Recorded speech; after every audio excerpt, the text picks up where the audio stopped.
نبی اکرم صلی اللہ علیہ وسلم نے ایک اور ادب بھی ہمیں بتایا کہ جب آپ پیشاب کریں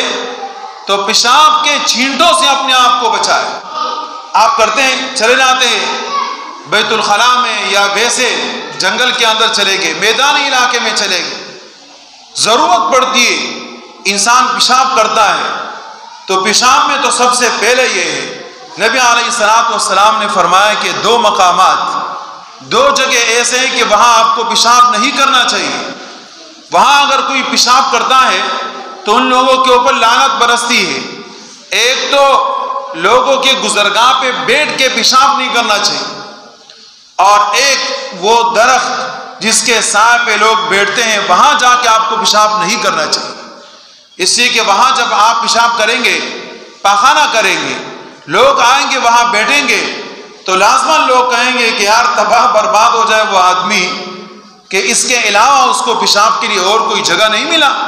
یہاں آ کے بیٹھ گیا اور یہاں آ کر اس نے پیشاب کیا۔ نبی علیہ السلام نے ساتھ میں یہ بھی فرمایا کہ جب آپ پیشاب کریں تو پیشاب کے چھینٹوں سے اپنے آپ کو بچاتے رہیں، اس لیے کہ یہ چھینٹے آپ کے کپڑوں پہ لگیں گے، آپ کے جسم پر جب لگے گا اس کی وجہ سے آپ کو طہارت حاصل نہیں ہوگی،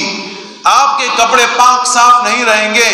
جب آپ کے کپڑے پاک اور صاف نہیں ہوں گے تو پھر آپ کی نماز کہاں سے ادا ہوگی؟ نبی علیہ السلام نے اس کے متعلق سختی سے منع فرمایا، فرمایا استنزہوا من البول فإن عامۃ عذاب القبر منہ، اپنے آپ کو پیشاب سے بچاتے رہو، کیونکہ جو لوگ پیشاب کے چھینٹوں سے اپنے آپ کو نہیں بچاتے اکثر عذاب قبر اسی وجہ سے ہوتا ہے۔ صحابہ کرام فرماتے ہیں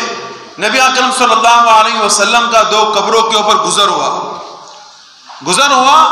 تو صحابہ کرام ساتھ میں موجود تھے۔ نبی علیہ السلام نے فرمایا کہ ان دو قبر والوں کو عذاب ہو رہا ہے، ان دو قبر والوں کو عذاب ہو رہا ہے۔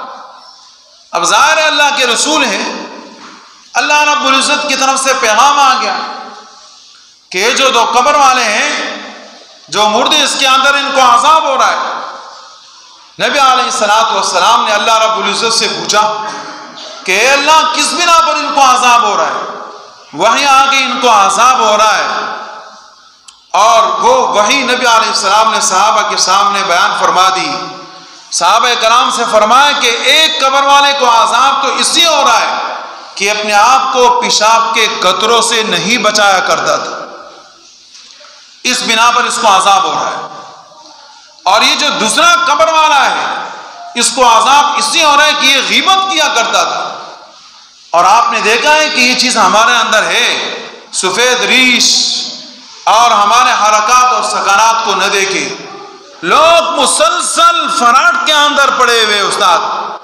مسلسل فراڈ پہ پڑے ہوئے، اور یہ سمجھتے ہیں کہ جناب ہم یہ کام کریں گے تو ہمیں نجات ملے گا۔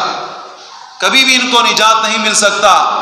عارضی طور پر تو ان کو نجات مل جائے گا لیکن ہمیشہ نقصان میں ہوں گے۔ اور نبی علیہ السلام نے اس کی زندہ مثال بتا دی کہ اس قبر والے کو عذاب اسی لیے ہو رہا ہے کہ یہ غیبت کیا کرتا ہے۔ اس پیشاب کے قطروں سے اپنے آپ کو نہ بچانے والوں کے لیے اتنا بڑا عذاب ہے۔ اب آپ نے آپ کو، چاہے مرد ہیں عورتیں ہیں، وہ پیشاب کریں تو اس کے چھینٹوں سے اپنے آپ کو بچائے۔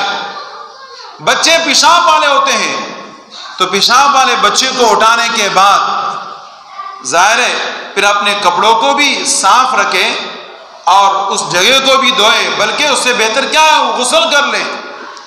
اور آج کل تو کوئی تکلیف نہیں، کوئی مسئلہ ہی نہیں ہے، پیمپر آتے ہیں بچوں کو پہنا لیا، بچوں کے پیشاب سے اور قطروں سے اپنے آپ کو بچانا آسان ہے۔